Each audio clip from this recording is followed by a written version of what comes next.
오늘 하나님의 말씀은 마가복음 12장 24절에서 27절 말씀입니다. 함께 읽겠습니다.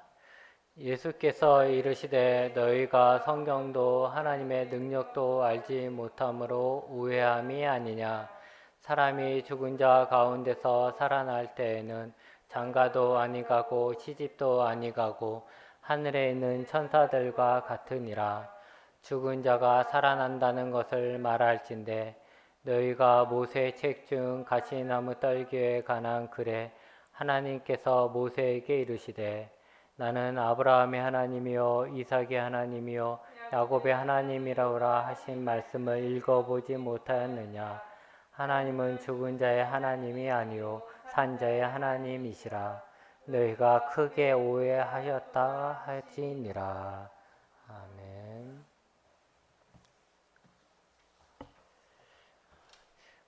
인간은 만물의 영장이다 라는 말을 다 들어보셨을 것입니다. 이 말은 인간이 만물 중에 으뜸이다, 가장 뛰어난 영적 존재다, 최고다, 뭐 이런 뜻이죠. 돌아보면 우리보다 몸집이 큰 코끼리도, 무서운 사자도, 또 상어도 다 무서운 존재들이지만 그 무서운 존재들을 잡고 길들이는 게 또 사람입니다. 그러기에 인간은 만물의 영장이다, 최고다 라고 생각할 수 있을 것입니다. 인간이 만물의 영장이다 라는 말의 근원, 이유를 성경에서도 찾아볼 수 있습니다. 하나님께서 세상을 만드실 때 먼저 동물을 다 만드시고 나중에 아담, 사람을 만드셨습니다. 그리고 그 아담에게만 특별히 그 코에 생기를 넣어주셨는데 이것을 우리는 영이다 라고 합니다. 그러기에 사람에게만 영이 있다라고 말하면서 사람만이 영적 존재다 라고 말을 합니다. 근데 거기에 보면 그 창세기의 그 내용에 보면 아담이 동물들의 이름을 지어줍니다. 이름을 지어준다는 것은 그 동물들을 다스리는 그런 모습이라 할 수 있습니다. 그렇기 때문에 창세기의 내용으로만으로도 인간은 만물의 영장이다 라고 할 수가 있습니다. 그러나 그런 만물의 영장으로 하나님이 만들어 주셨는데 사람들이 바벨 탑을 쌓아서 하늘에 닿고자 하였던 것처럼 이제 사람들은 이 땅의 만물 중에 으뜸에서 만족하지 않습니다.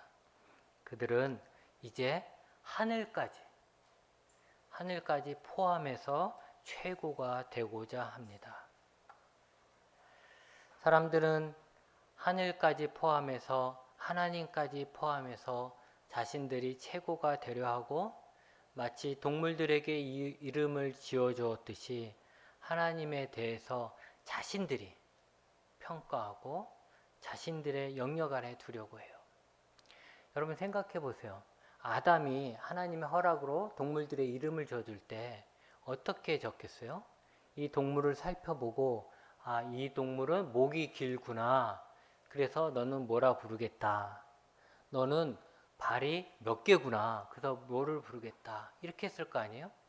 그러니까 이름을 지어준다는 것은 내가 그 상대방을 평가하는 거예요. 보고 평가하고 그래서 거기에 맞는 이름을 주는 거죠. 그런데 그렇기 때문에 이름을 지어준다는 것은 어떻게 보면 다스리는 거예요. 통치의 개념도 있는 거죠. 그런데 사람들이 거기에 만족하지 않고 하나님까지도 자기가 이름을 지어주려 한다는 거죠. 다시 말하면 하나님까지도 자기가 평가하려고 한다는 거예요. 자기 생각 안에 두고 자기가 평가를 하는 거예요. 그래서 하나님은 이렇다 저렇다 이렇게 해서 이렇게 지어주지 이런다는 거죠. 성경에 보면 하나님의 이름이 있죠. 근데 성경에 있는 하나님의 이름은 어떻게 된 거예요? 사람이 하나님의 이름을 지은 게 아니고 하나님이 자신의 이름을 밝힌 거예요. 그렇게 되는 건데 그게 맞는 건데 그게 아니라 자신들이 하나님을 넘보는 그런 시대가 됐다는 거죠. 사람이 창조주를 넘어서 자기를 창조해 주신 창조주를 넘어 창조주 위에 앉아 마치 다 안다는 듯이 창조주를 내려다보는 이 교만이 현 시대의 가장 큰 죄라고 생각합니다. 오늘 사두개인이 예수님을 찾아오죠. 사두개인은 그 기원이 정확하지는 않지만 제사장 집안에서 나온 자들이라고 많은 사람들이 생각을 합니다. 그렇다고 모든 제사장들이 다 사두개인파도 아닌 것이고 사두개파가 모두 제사장인 것도 아니에요. 그러니까 커다란 의미로 보면 유대교가 있죠. 유대교 안에 분파가 있는 거예요. 나눠져 있는 여러 분파가 있는데 우리가 제일 잘 아는 게 바리새인파가 있는 바리새인파가 있듯이 사두개인파가 있고 또 에세네파가 있고 이렇게 파들이 좀 나눠져 있어요. 그러니까 유대교 안에 한 작은 뿌리, 작은 흐름이다, 줄기다라고 생각하면 되죠. 사두개인이라는 사람들은. 근데 이 사두개인들의 특징이 뭐냐? 대부분 경제적으로, 사회적으로 성공한 사람들, 안정한 사람이에요. 안정된 삶을 누리는 사람들로. 그렇기 때문에 이 사람들이 원하는 건 뭘까요? 이 현상이 유지되는 거예요. 이 현상. 지금 내가 나름대로 안정된 삶을 사니까 이 삶이 뒤집어지면 안 되잖아요. 그러니까 이 현상 유지하는 거, 이걸 추구하는 분파였던 거예요. 그래서 로마의 지배를 받으면서도 다른 사람들은 바리새파 사람들이라든가 뭐 다른 사람 열심당이라든가 다른 사람들은 이 로마를 뒤집어야 된다 이런 생각을 다 갖고 있잖아요. 근데 이들은 이 안정적인 삶을 누리고 있으니까 이 사람들은 로마가 가져온 질서와 안정에 만족하는 거예요. 종교적으로 보면 이들은 상당한 보수적입니다. 상당히 보수적인 거죠. 그래서 이들은 모세오경, 성경, 이제 이 유대교에서는 신약은 없잖아요. 신약은 없고 구약에서 그 구약에서도 모세오경만 창세기, 출애굽기, 레위기, 민수기, 신명기 요 5권 모세가 썼다라고 하는 이 모세오경만 성경으로 받아들여요. 이 사두개파는 그렇게 할 정도로 아주 좀 보수적인 거예요. 그러다 보니까 이 다른 성경에서는 다 말씀하고 있는 이 메시아, 하나님이 보내실 메시아라든가 아니면 그로 인해서 생기게 될 부활이라든가 아니면 사람이 죽은 다음에 가게 될 어떤 사후세계라든가 영혼의 불멸 같은 것을 이 사두개인 사람들은 믿지 않아요. 그런 게 어디 있냐? 모세오경에만 보면 없다. 그래서 안 믿는다. 이렇게 하는 사람들이죠. 그래서 그들이 추구하는 그 종교는 뭐냐면 내가 이 세상에 살아가는 동안에 하나님의 율법을 잘 지켜서 복을 받아 잘 살다가 죽으면 끝이다. 이렇게 생각하는 거예요. 죽음의 이유는 없다. 죽으면 그냥 사라지는 것이다. 뭐 죽어서 영혼이 어디 가고 아니다. 죽으면 그냥 다 사라지는 것이다. 끝이다. 이렇게 생각을 하는 거죠. 사두개인들은 주 70년에 예루살렘이 이제 로마에 의해서 완전히 멸망을 당해요. 예수님이 하늘나라 가시고 난 다음에 70년 내에 완전히 예루살렘이 멸망을 당하죠. 로마에 의해서. 그때 그 성전이 파괴되고 무너졌을 때 사두개인파도 같이 사라집니다. 그런데 그때 주 70년에 같이 사라졌던 이 사두개인파가 어쩌면 지금 나는 사두개인파야 라고 말은 하지 않지만 그들의 생각과 같은 사람들이 그런 믿음을 갖는 사람이 참 많이 있는 것 같습니다. 요즘에. 이게 뭐냐면 하나님을 믿어도 이 땅에서 복만을 받을 것을 생각하며 믿고 사후 세계를 생각하지 않거나 내가 죽은 다음에 어떻게 될까 이것에 대해 생각하지 않고 인정하지 않는 자들이 실제로 교회 안에도 있죠. 그래서 교회 안에서 실질적으로 지옥은 없다 뭐 이런 책도 써서 출판하는 사람들도 있고 그래요. 사후세계를 안 믿는 거죠. 그리고 자신의 영혼을 살피지 않아요. 내 영, 하나님이 내게 주신 이 영의 건강함을 살피지 않고 돌보지 않고 오직 자신의 육신의 평안만을 바라며 사는 사람들이 있잖아요.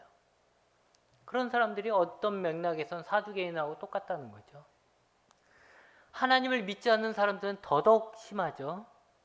그들은 하나님을 믿지 않는 사람들은 사후세계도 믿지 않고 영적인 거 다 사기라고 생각하는 자들 많이 있어요. 그래서 막 저 사기친다. 우리가 막 뜨겁게 기도하면 그걸 가지고 이상하다. 뭐 이단이다. 사입이다. 이렇게 얘기하고 예수님의 은혜로 치유의 은사가 나타나고 치유를 받으면 저건 다 사기다. 이렇게 말하는 예수 믿지 않는 사람들 많이 있지 않습니까? 그들에게 천사도 악마도 귀신도 이건 다 거짓이에요. 그냥 영화 속에 나오는 그런 환상이라는 것이죠. 사람들이 만들어낸 신화라고만 생각합니다. 그러면 그들의 관심은 뭐냐? 오직 이 땅에서 내가 사는 동안 뭐 80년을 살든 100년을 살든 50년을 살든 내가 이 땅에 사는 동안 잘 먹고 잘 사는 거예요. 왜 태어났습니까? 이 세상에 잘 먹고 잘 살기 위해 태어났습니다. 그렇게 사는 사람들이 많이 있잖아요. 옛날에는 우리가 예수천당 불신지옥이라는 전도 표제가 있었어요. 그렇죠? 그래서 예수천당 불신지옥 막 이렇게 말을 하고 다녔잖아요. 그러면 예수를 안 믿는 사람들도 내가 천당에 가야지. 아니면 적어도 내가 죽어서 지옥 가면 어떡해. 이런 불안감 때문에 예수님을 믿어야 된다라는 생각을 갖고 예수님을 믿어야 된다는 그 말에 설득력이 있었어요. 근데 이제는 그런 말 하면 어떻게 해요? 여러분 지나가면서 아니면 저기 자유상가라든가 뭐 시장에 중앙시장 가서 예수천당 불신지옥 이렇게 하면 사람들이 뭐라 그럴까요? 다 지나가면서 속으로 얘기하겠죠. 천당이 어디 있어? 지옥이 어디 있어? 이런 말 할 거예요. 있을지 없을지 모르는 천당과 지옥 때문에 일요일에 교회 나가는 것보다는 일요일에 잠을 더 자는 것이 현명한 판단이다. 이게 나에게 더 유익하다. 이렇게 생각을 한다라는 것이죠. 영적인 것에 대해서 무지하고 오직 눈에 보이는 현실만을 중요시하는 것이 사두개인들과 같은 거예요. 하나님을 믿지만 부활은 믿지 않는 사두개인들이 이제 예수님에게 질문을 하는 거죠. 모세의 말에 의하면 그 율법에 의하면 형이 자식이 없이 죽으면 동생이 형수랑 결혼해서 아이를 낳아야 했어요. 그렇게 함으로써 죽은 남편의 대를 잇고 또 이 여인을 과부가 되어버렸잖아요. 이 여인을 보호하는 거예요. 사두개인들에게 있어서 모세의 말은 절대적인 거죠. 자기네들이 절대적으로 믿고 있는 거잖아요. 그래서 모세의 말은 자신들이 지켜야 된다라고는 전제 조건이 있어요. 그렇게 해야지 라는 생각을 한다는 거죠. 이런 생각을 가지고 이들이 예수님에게 질문을 하는 거예요. 만약 한 여자가 7형제 모두와 결혼하면 어떻게 되냐. 7형제가 있는데 그 제일 큰 형이 한 여인과 결혼했어요. 근데 그 큰 형이 애를 못 낳고 죽었네? 그러면 모세의 말에 의해서 이 여인은 둘째 아들하고 형제하고 결혼을 해야 돼요. 그 둘째 애랑 결혼을 했어요. 근데 둘째도 애를 못 낳고 죽었어요. 그러니까 또 모세에 의하면 그 다음 셋째랑 결혼해야 돼요.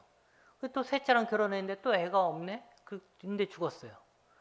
이렇게 다섯째, 넷째, 다섯째, 여섯째, 일곱째까지 다 결혼을 하게 되고 다 애 없이 죽었어요. 그렇게 했다면 예수님의 말대로 이들이 부활했어요?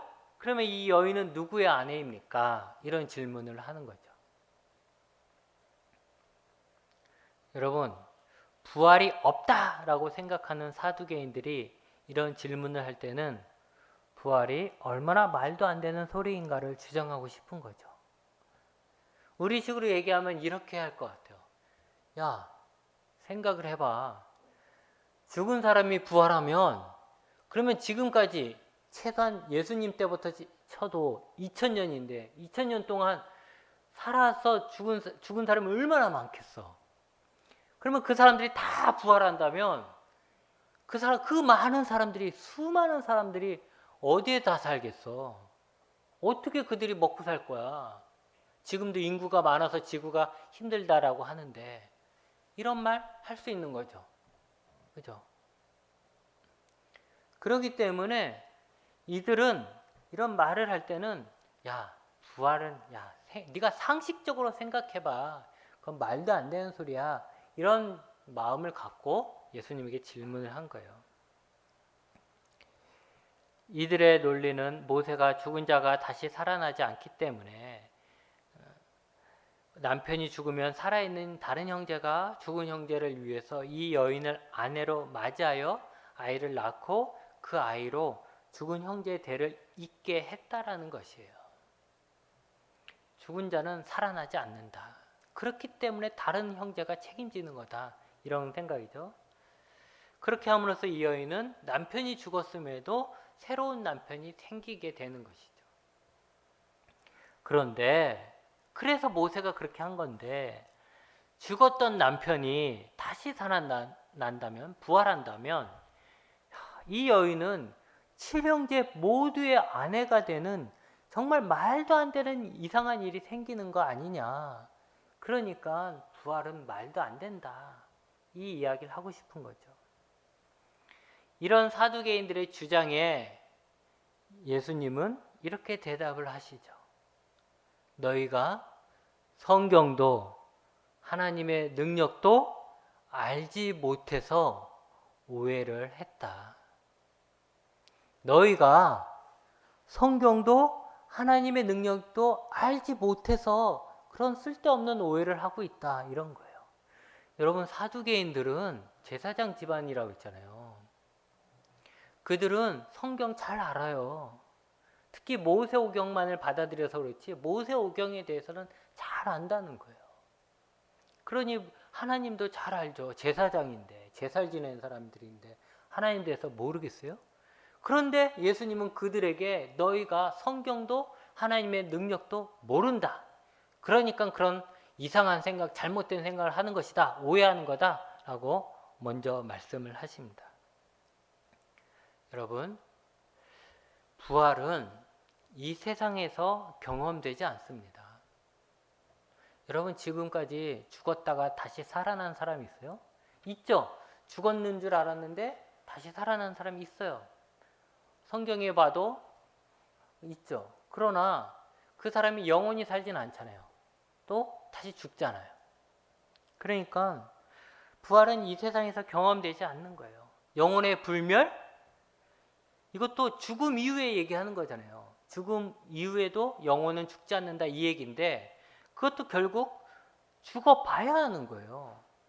죽지 않는 상태에서 우리가 죽음의 강을 건너지 않는데 죽음 이후에 영혼이 존재하는지 아니면 사라지는지 우리가 알 수가 없는 거죠. 지옥과 천국, 하나님의 나라 다 마찬가지예요. 죽음 너머에 있는 거예요. 근데 우리는 죽음 넘어오면 다시 돌아올 수 없기 때문에 우리는 알 수가 없는 것이죠.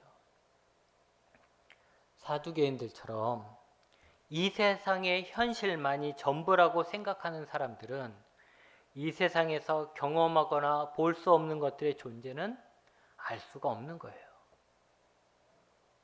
다시 말하면 부활이나 지옥이나 천국이나 영혼이 존재하지 않아서 그들이 알 수 없는 것이 아니라 사두개인들이 진리를 알 수 있는 그 인식의 채널이 눈에 보이는 현실밖에 없기 때문에 알 수가 없는 것입니다.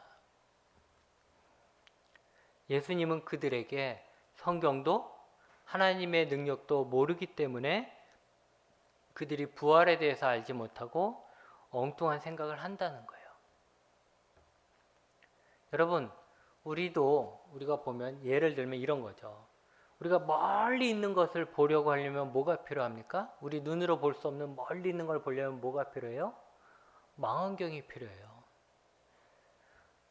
망원경이 있으면 지금 눈에 보이지 않는 것도 볼 수 있어요. 멀리 있는 걸 볼 수 있어요. 그리고 바이러스 같은 작은 거, 미생물 이런 거 보기 위해선 뭐가 필요합니까? 우리 눈엔 보이지 않지만 현미경이라는 게 있어요. 그래서 현미경을 보면 바이러스가 보이는 거예요. 미생물들이 보이는 거죠. 부활이나 영혼이나 사후세계와 같은 것이 존재하지 않아서 우리 눈에 보이지 않는 것이 아니라 우리가 그런 것들을 볼 수 있는 마치 망원경과 현미경 같은 성경과 하나님의 능력에 대해서 알지 못하기 때문에 볼 수가 없는 것입니다. 저는 부활이나 하나님 나라나 천사나 귀신이나 영원 불멸 저는 믿어요. 제가 눈으로 보았기 때문에 믿는 거 아니죠. 왜냐하면 저는 제 눈으로 보진 못했지만 저는 사두개인들이 가지고 있지 않은 성경이라는 망원경을 가지고 있기 때문에 알 수가 있는 것이죠. 저는 성경이 하나님의 말씀이고 진리라고 믿기 때문에 성경을 통해서 내가 경험해 보지 못한 것, 내가 볼 수 없는 먼 미래까지 볼 수가 있습니다. 여러분, 우리가 조선시대에 살지 않았잖아요. 세종대왕이 한글 만드는 거 봤어요? 보지 못했잖아요. 그런데도 우리는 세종대왕이 한글 만든 걸 알 수 있죠. 왜 그래요? 그 역사를 기록한 그 역사서가 남아있기 때문에, 그 역사서를 믿기 때문에, 그게 거짓말이 아니라고 믿기 때문에 그 역사서를 통해서 세종대왕이 한글을 만들었구나, 이순신이 임진왜란 때 그렇게 열심히 싸웠구나 라는 것을 알 수 있는 거예요. 우리가 그 시대에 살아서 아는 게 아니잖아요.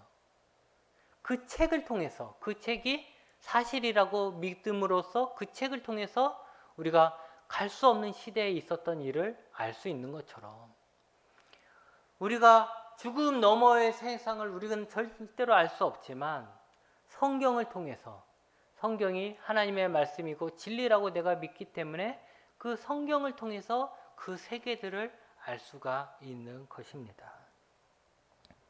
왜냐하면 성경은 분명 이런 것들의 존재에 대해서 말씀하고 계시기 때문인 것이죠.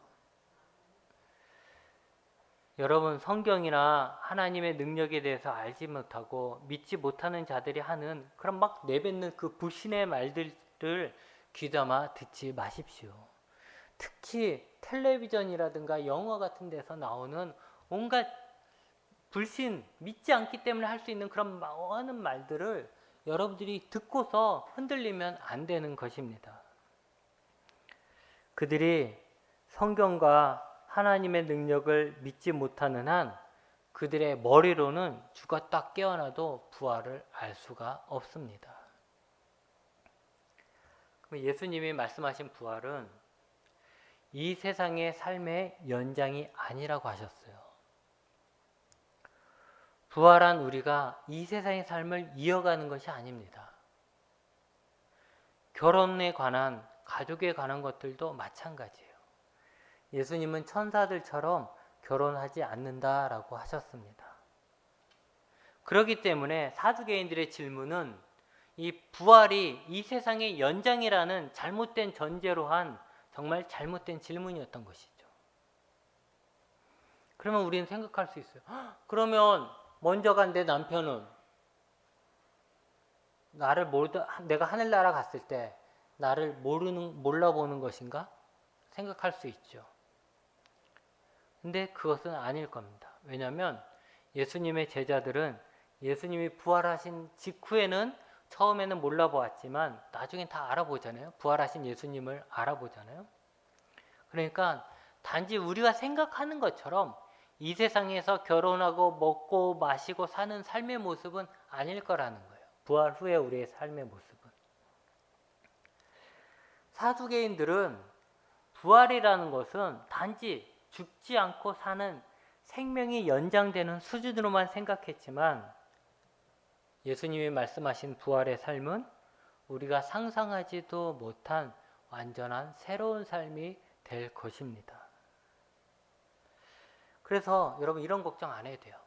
어떤 사람들은 야, 지금 사는 것도 지겨운데 죽지 않고 영원히 산다면 그게 얼마나 더 힘들까? 나는 그런 삶 싫고 그냥 딱 죽어서 끝나면 좋겠다라고 말하는 사람들 있죠? 있어요. 또 지금도 남편이 왼수 같은데 죽어서까지 이 남편하고 산다는 거 그건 천국이 아니라 지옥이다 라고 말하는 사람들도 분명히 있습니다. 이런 사람들에게 영원히 죽지 않고 사는 이 부활이 복이 될 리가 없어요. 이들 같은 생각이라면 부활은 복이 아니라 어쩌면 저주가 될 수도 있는 거예요. 근데 여러분, 부활이 단지 죽지 못하는 이 세상의 삶이 쭉 이어지는 그런 영원한 삶이 아니라 새로운 삶이라고 예수님은 말씀하시고, 그 새로운 삶은 우리가 지금껏 누려보지 못한 행복한 삶이 될 것입니다. 요한계시록 19장 9절에만 보면 어린 양의 혼인잔치에 청함을 받은 자들은 복이 있다라고 했거든요. 그게 뭐냐면 우리가 누리게 될 하나님 나라에 들어가는 것을 뭐라고 표현했냐면 장례식이 아니라 혼인잔치로 묘사한 거죠. 혼인잔치. 여러분, 혼인잔치라고 하면 제일 먼저 뭐가 떠올라요? 즐겁고 기쁜 잔치인 거죠. 혼인잔치는 즐겁고 기쁜 잔치잖아요.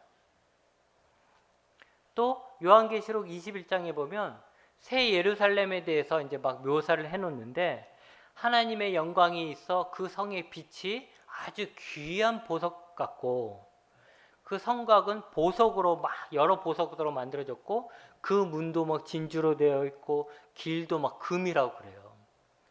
이것이 진짜로 그렇게 생겼냐라는 것보다는 그만큼 아름답고 귀하고 완벽한 모습이라는 거예요. 그 당시 사람들이 묘사할 수 있는 최고는 그런 거죠. 온갖 귀한 보석으로 치장되어 있는, 그게 그들이 생각하는 최고의 묘사란 말이죠. 그러니까 새 예루살렘이 그들이 여태까지 보지 못한 최고로 아름답고 최고의 모습이다, 이렇게 얘기하고 있는 것입니다. 그러니 부활이 없다, 뭐 또 영원히 사는 삶은 지겹다라고 말하는 거, 그건 결국 성경을 알지 못해서 하는 이야기인 거예요. 예수님의 말씀처럼 성경을 알지 못해서 오해하는 거예요. 또한 예수님은 사두개인들에게 하나님의 능력을 알지 못해서 니네들이 또 오해한다, 이렇게 얘기했어요. 사람은 할 수 없고 하나님만이 하실 수 있는 일을 하나님의 능력을 믿지 못하고 자신의 수준으로만 생각하면 당연히 그건 있을 수 없는 일이 되는 것입니다. 예수님은 사두개인들에게 하나님께서 모세를 부르시던 장면을 이야기하시죠. 이거는 사두개인들이 다 알고 있는 장면이에요. 하나님께서 모세를 불타는 떨기나무 앞으로 부르셨을 때 아브라함의 하나님, 자신을 아브라함의 하나님, 이삭의 하나님, 야곱의 하나님이라고 하셨다는 거죠. 근데 이때는 아브라함이 살아있고 이삭이 살아있고 야곱이 살아있는 게 아니라 이들이 죽은 지 오래돼서 수백 년이 지났어요. 이들은 죽은 지 벌써 수백 년이 됐는데 하나님은 이 모세 앞에 나타나서 자신의 이야기할 때 나는 그러니까 아브라함의 하나님, 이삭의 하나님, 야곱의 하나님이라고 했다는 거죠. 하나님은 죽은 자의 하나님이 아니라 산 자의 하나님이시죠. 하나님은 죽은 자의 하나님이 아니라 산 자의 하나님이라는 거예요. 하지만 이 사두개인의 논리대로 얘기하자면 사람이 죽어서 그냥 사라진다면, 없어진다면 하나님이 모세에게 죽은 지 오래된 그래서 사라져버린 아브라함과 이삭과 야곱의 하나님이라 한 것은, 하나님은 산 자의 하나님이 아니라 죽은 자의 하나님이라는 말밖에 안 된다는 거예요. 결국 사두개인들은 모세만이 진정한 선지자라고 생각하고 모세 오경만이 유일한 성경이라고 하면서도 그 모세가 만난 하나님의 능력을 알지도 못하는 것이고, 그들이 성경이라고 하는 것도 모세의 이야기도 실제로 알지도 못하는 것이라는 거예요. 많이 안다고 하는 것이 가장 그들에게 약점이었던 것이죠. 여러분, 우리가 사두개인 같은 실수를 하지 않으려면 성경을 볼 때 우리는 겸손해야 합니다. 우리가 이미 알고 있는 것들이 전부라고 생각하고 자신의 이해 수준이 최고라고 생각하고 성경을 읽으면, 성경을 읽으면서 잘못된 생각을 할 수 있어요. 여러분, 죄송하지만 여러분들이 지금까지 오면서 많은 설교를 들었잖아요. 근데 그 많은 설교 중에 잘못된 설교가 없을까요? 성경을 잘못 해석한 것들이 없을까요?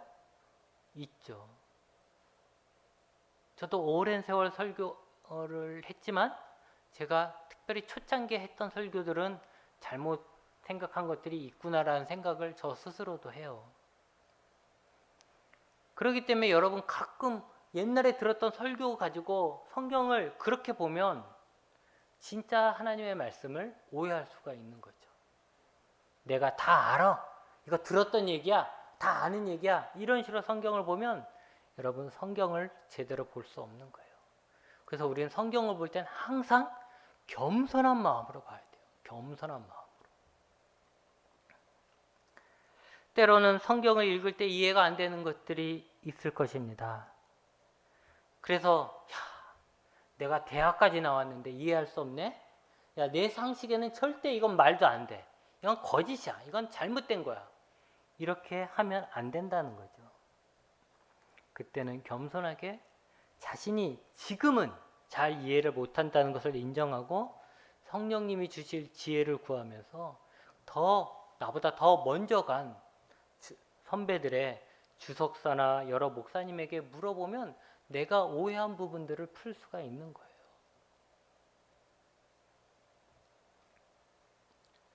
또한 성경을 볼 때 자신의 처지에 몰입하면 안 돼요. 내 처지에 몰입해서 성경을 보면 안 된다는 거죠. 사두개인처럼, 이 사람들 지금 어때요? 사두개인들 사람은 어때요? 나름 잘 먹고 잘 살거든요. 사회에서 나름 성공했고 평안한 삶을 누리고 있어요. 안정된 삶을 살고 있어요. 그러니 이 사람들은 죽어서 가는 천국? 아니야. 이 세상의 삶이 최고인 거예요. 그냥 이 세상의 삶이 이 세상에서 그냥 잘 먹고 복 받아서 잘 먹고 잘 사는 것이 최고지. 뭐 죽어서 천국 가기 위해서 지금 내가 고생한다는 거 그들은 원하지 않아요. 그런 생각을 하고 그런 생각으로 성경을 보게 되면 성경에서 말하고 있는 부활에 대한 실마리를 놓치게 되는 것이죠. 그러면서 성경에는 부활이 없어, 이런 말 하는 거예요. 사두개인들은 현실의 삶에 만족하며 현실의 삶이 전부라고 생각하여 그들이 믿고 있는 하나님의 능력도, 그들이 날마다 묵상하고 있는 성경도 알지 못하여 부활에 대해서 오해를 했지만, 우리는 우리의 부족함을 인정하고 겸손하게 성경과 하나님의 능력을 믿고 예수님이 말씀하셨듯이 이 세상의 삶이 전부가 아니고 이 세상의 삶이 끝이 아니라 이 세상 넘어 하나님 나라에서 부활한 우리가 새로운 삶을 살 것에 대한 소망을 간직하시며 사시기 바랍니다. 기도하시겠습니다.